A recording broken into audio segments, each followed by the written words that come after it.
Hello everyone, আসসালামু আলাইকুম। সবাই কেমন আছেন? তো আজকে আপনাদের মাঝে আমি একটা চাইনিজ আইটেমের রেসিপি নিয়ে আসছি। যেহেতু ফ্রাইডে ছিল, তো ফ্রাইডেতে কম বেশি সবার বাসায় একটু ভালো মন্দ রান্না করা হয়। তো আমাদের বাসায়ও কিছু চাইনিজ আইটেম খাওয়ার আবদার ছিল বাচ্চাদের, আর এই জন্যই আমি চলে এসেছি চাইনিজ আইটেমগুলো রান্না করার জন্য। তো হচ্ছে গিয়ে এই ভিডিওটা ছিল শুক্রবারের, আর আমি এখন ভয়েস দিচ্ছি আজকে হচ্ছে গিয়ে শনিবার। কারণ হচ্ছে গিয়ে কালকে অনেক ব্যস্ততার মাঝে দিন গিয়েছে, এডিট করে ভয়েস দেওয়ার সময় পাইনি, তাই এটা আপলোড করা হয়নি। তো শনিবারে আমি আপনাদের মাঝে আপলোড করছি। তো ভিডিওর ফার্স্টে আমি দেখে নিয়েছি জিলেপি। এটা আমাদের এখানে চকবাজারের বিখ্যাত জিলেপি। আমার হাজব্যান্ড নামাজ পড়তে গিয়েছিল, সেখান থেকে নিয়ে আসছে। আর এখন হচ্ছে গিয়ে যে মুরগি, আমি ফার্স্টেই জিলেপির পরে হচ্ছে গিয়ে মুরগি দেখিয়েছি। মুরগিটাকে আমি একটু মশলা টশলা দিয়ে ম্যারিনেট করে এখন এটাকে নর্মাল ফ্রিজে রেখে দেবো, যখন খাবো তখন ভেজে নেব। তো আমি রেসিপি ওরকম করে কিছুই বলবো না, এগুলো কম বেশি সবাই বানাতে পারেন। তো আপনারা দেখে একটু বুঝেন, আমি মাঝে মাঝে একটু একটু করে বলবো। তো এখন হচ্ছে গিয়ে যে ভেজিটেবলটা সিদ্ধ করে নিয়েছি, যেহেতু আমি একসাথে অনেকগুলো ভেজিটেবল করে ফ্রিজে রেখে দিই, যখন যেটার সাথে দরকার পড়ে খাই। তো এখন হচ্ছে গিয়ে চিকেন কারিটা রান্না করব ভেজিটেবল দিয়ে আর কি। এখন হচ্ছে যে রসুন দিয়ে দিয়েছি, পেঁয়াজ দিয়ে দিয়েছি, আর চাইনিজ আইটেম বেশি ভাজাভাজি হয় না। তো এখন মুরগিটার কাঁচা গন্ধটা দূর করার জন্য এগুলোর সাথে এটাকে একটু কষিয়ে নিব ভালো করে। তারপর হচ্ছে গিয়ে যে একে একে সব মশলা দিব। ফার্স্টে সয়া সস দিয়ে দিয়েছি, টেস্টিং সল্ট দিয়ে দিয়েছি, লাল মরিচের গুঁড়ো দিয়ে দিয়েছি, তারপর হচ্ছে গোলমরিচের গুঁড়ো দিচ্ছি, হচ্ছে গিয়ে চিলি ফ্লেক্স দিয়ে দিচ্ছি। তারপর এটাকে একটু নাড়াবো, কষাবো, যাতে এটার যে মুরগি দেওয়ার কারণে যে পানি বেড়েছে এক্সট্রা, এটা শুকিয়ে যায়। তো এখন ম্যাগি মশলা দিয়ে দিয়েছি, দিয়ে দিচ্ছি টমেটো সস। এখন আবার এটাকে ভালো করে মাখাবো। এখন পর্যন্ত আমি এটাতে লবণ অ্যাড করিনি, কারণ আমি যে যে উপকরণগুলো এখানে ইউজ করেছি প্রত্যেকটাতেই লবণ আছে। তো আমি এটা বুঝে পরে লবণ অ্যাড করব। লবণ তো দিতেই হবে স্বাদ মতো, বেশি হলেও চলবে না, কম হলেও চলবে না। তো এখন এটাতে চিনি দিয়ে দিয়েছি, যেহেতু চাইনিজ আইটেম চিনি দিতেই হবে। চিনিটা দিলে খাবারের টেস্টটা অনেক পরিমাণে বেড়ে যায়। এখন ভেজিটেবলগুলো এখানে আমি ফার্স্টে ভেজিটেবলগুলো হাফ হাফ করে সিদ্ধ করে নিয়েছিলাম, কারণ হচ্ছে আমার কারেন্টের চুলা, তো যাতে আমার কাজটা তাড়াতাড়ি হয় তার জন্য হাফ হাফ করে একটু সিদ্ধ করে নিয়েছিলাম, ফুল সিদ্ধ করিনি। তো এখন দিয়ে দিয়েছি যে পেঁপেগুলো যে হাফ সিদ্ধ করে রেখেছিলাম, সেটাও ছেড়ে দিয়েছি। এখন এখন সব কিছু দিয়ে ভালো করে মাখিয়ে নিব। তারপরে হচ্ছে গিয়ে এটাকে ভালো করে মাখানো হয়ে গেলে আমি এটার মধ্যে কর্নফ্লাওয়ার দিয়ে দিব।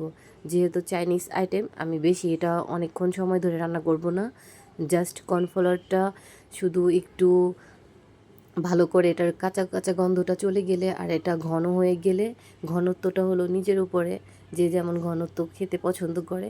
তো আমি এটা তো সেভাবে আমি রাখবো। আর থিকনেসটা হচ্ছে যে নিজের উপরে, যে যেমন থিকনেস খেতে পছন্দ করে। তো আমাদের পরিবারের বেশি ঘনও পছন্দ করে না, বেশি পাতলাটাও পছন্দ করে না, আমি মোটামুটি রাখবো। তো এখন আমার এটা রান্না শেষ। আমি এখন রাইসের জন্য আবার পানি বসিয়ে দিব চুলাতে। তো রাইসটাও আমি 90% আর কি ইয়াটা এই কী বলে চালটা ফুটিয়ে নিব, আর বাকি হচ্ছে গিয়ে 10% আর কি এভাবে রেখে দিব। ওইটা দম দিলে দমে চলে আসবে। তো এখন হচ্ছে গিয়ে যে চালটা ভালো করে ধুয়ে নিচ্ছি। তা আমি ধোয়ের ভিডিও ওইরকম আপনাদের সামনে দেই না, কারণ আমি ধুতেই থাকি, আর আমার এটা অভ্যাস।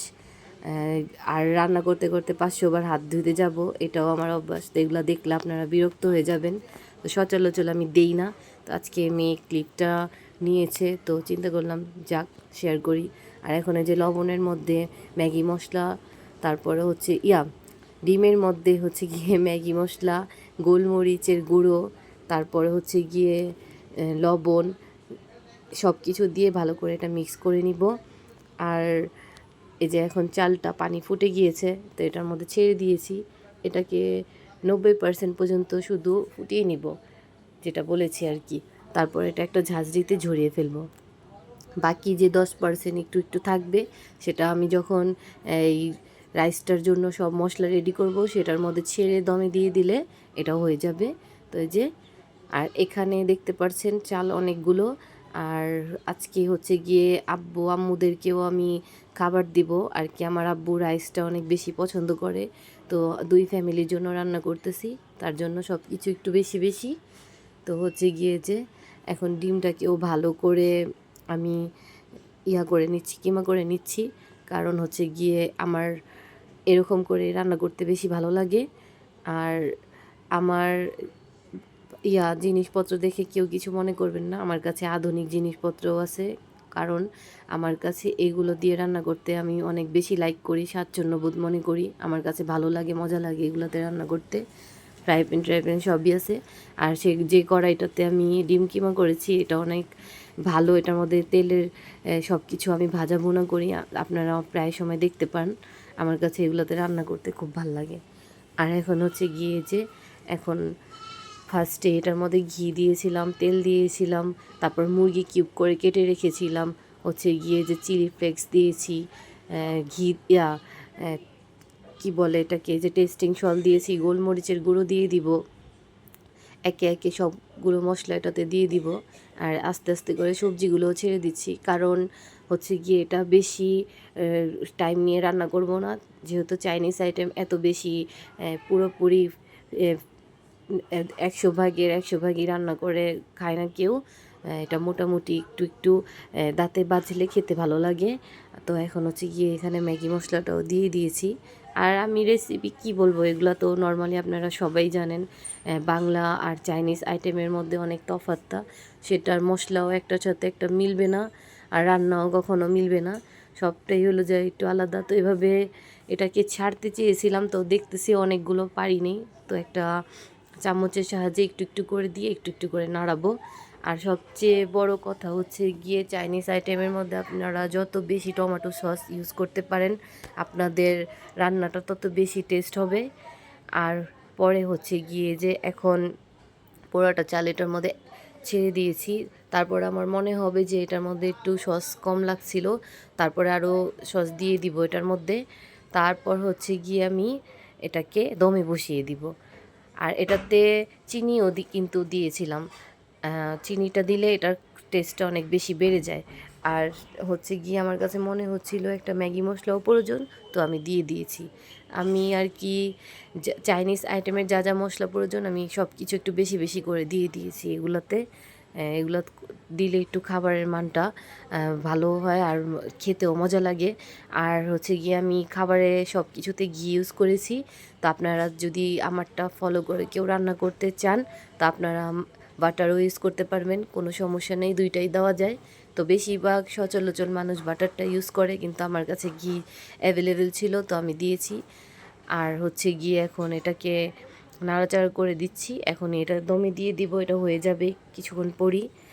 যেহেতু আমি আগে থেকেই চালটা সিদ্ধ করে নিয়েছিলাম, তো রান্না করতে এই যে সময় লাগেনি, হয়ে গিয়েছে। তা এখন যে মুরগিগুলো আমি ম্যারিনেট করে রেখে দিয়েছিলাম ওইটাকে একটু ভালো করে আবার মাখিয়ে নিচ্ছি।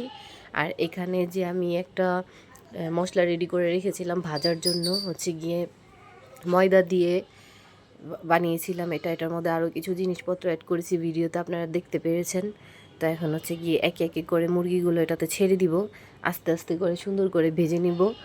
আর হচ্ছে গিয়ে আমার আশেপাশে অনেক নয়েজ হচ্ছে, তো এটা একটু ইগনোর করবেন প্লিজ। কারণ আমি এই ভয়েসটা দিচ্ছি শনিবারে, আর শনিবারে আপনাদের কাছে আপলোড করছি। আর ভিডিওটা আমার করা ছিল শুক্রবারের, আয়োজন ছিল আমাদের বাসার এটা আর কি। তো এখন হচ্ছে গিয়ে একে একে করে সবগুলো মুরগি সুন্দর করে ছেড়ে দিব, ভেজে নিব। আর মুরগিগুলো হচ্ছে গিয়ে আমার যেগুলো হাড়ালা মুরগি ছিল সেগুলোকেই আমি ভাজতেছি। আর যেগুলো বুকের মাংস ছিল সেগুলোকে হচ্ছে গিয়ে আমি কারিতে ইউজ করেছিলাম আর রাইসে ইউজ করেছিলাম। যেহেতু এখানে হাড়ালাটা দেওয়া যাবে না, আর ভেজে খেলে হাড়ালাটা দিয়েই খাবেন, এটা বেশি টেস্ট হয়। আর একটু করে থেতলিয়ে নেবেন, তাতে করে মশলাগুলো অনেক সুন্দরভাবে ভিতরে যায়। তা আমিও এটাই করে নিয়েছি। আর এখন পুরোটা রান্নাই এখন আমি আস্তে আস্তে করে কমপ্লিট করে ফেলবো। তো ইচ্ছা ছিল যে একটা মিষ্টি কোনো ডেজার্ট আইটেমও করার, তো হচ্ছে গিয়ে সেটা করতে পারি নাই, কারণ হচ্ছে গিয়ে কাজ করতে করতে অনেকটাই টায়ার্ড হয়ে গিয়েছিলাম। তার জন্য আমি আর চিন্তা করেছি যে না, অনেক বেশি টায়ার্ড আজকে, তো আর আজকে ডেজার্ট আইটেমের রেসিপি আর নাই দেই, এভাবেও ভিডিও অনেক বড় হয়ে যাবে। তো অন্য কোনো সময় ডেজার্ট আইটেমের ভিডিও আবার আপনাদের মাঝে শেয়ার করব, যেহেতু আমি অনেক রকমের ডেজার্ট আইটেম রান্না করতে পারি মাসাল্লাহ। তো রান্না বান্না সব হচ্ছে নিজের উপরে। আমার কেউ রান্নাবান্না কখনো কেউ শিখায় নেই, আমি যেদের থেকে রান্নাবান্নাটা শিখেছি। আসলে রান্নাবান্না নিয়ে অনেক কথা শুনতে হয়েছে আমার জীবনে আমাকে। তো এখন হচ্ছে গিয়ে মাশাল্লাহ মোটামুটি একটু একটু করে সব কিছুই পারি। তো এখন হচ্ছে গিয়ে যে আমি মুরগিগুলোকে সবগুলোকে ভেজে নিচ্ছি, যেহেতু অনেকগুলো ছিল, তো এতগুলো তো ভিডিওতে আনা সম্ভব না। তো সবার শেষে আপনাদেরকে দেখাবো যে অনেকগুলোই ভাজা হয়েছে, যেহেতু 2টা পরিবারের জন্য আয়োজন করছি, তো এটা লাগবেই। আর আমার বাচ্চারা ভাত মাছ থেকে, পোলাও থেকে বেশি রাইস, চাইনিজ আইটেম, রাইস এইসব খেতে বেশি লাইক করে। তো আমি একটু বেশি করেই করেছি যাতে ওরা পরেও খেতে পারে। আর এই প্লেটটা আমি আমার আব্বুর জন্য রেডি করেছিলাম, আম্মুদেরকে আবার আলাদাভাবে দিয়েছি, আব্বুর জন্য একটু সুন্দর করে ডেকোরেশন করে দিয়েছিলাম। আর হচ্ছে সবার শেষে যেহেতু মিষ্টি কোনো কিছু করা হয়নি, তো তাদেরকে আবার এই যে ম্যাঙ্গো জুস বানিয়ে দিচ্ছি। এটার রেসিপি তো আগেই দেওয়া আছে, এটার নতুন করে কিছু বলার নেই। তো আপনারা দেখতে থাকেন। আর ভিডিওটি ভালো লাগলে লাইক কমেন্ট শেয়ার করে দিবেন, ফলো দিয়ে দিবেন। আর আমার কথায় ভুল ত্রুটি হলে ক্ষমা সুন্দর দৃষ্টিতে দেখবেন। আর হচ্ছে গিয়ে আজকে শরীরটা একটু বেশি খারাপ, আর কালকে থেকেই অনেক টায়ার্ড ছিলাম, তার জন্য হচ্ছে গিয়ে আজকে আমার ভয়েসটা এরকম লাগতেছে। তো প্লিজ একটু ইগনোর করবেন। আর হচ্ছে আপনাদের সাথে যে কথা বলতে বলতে আমার সব কিছু ভিডিওটা দেখানো শেষ। তো ভিডিওটা অবশ্যই ভালো লাগলে একটা কমেন্ট করে দেন। সবাইকে আল্লাহ হাফেজ, ভালো থাকবেন, সুস্থ থাকবেন।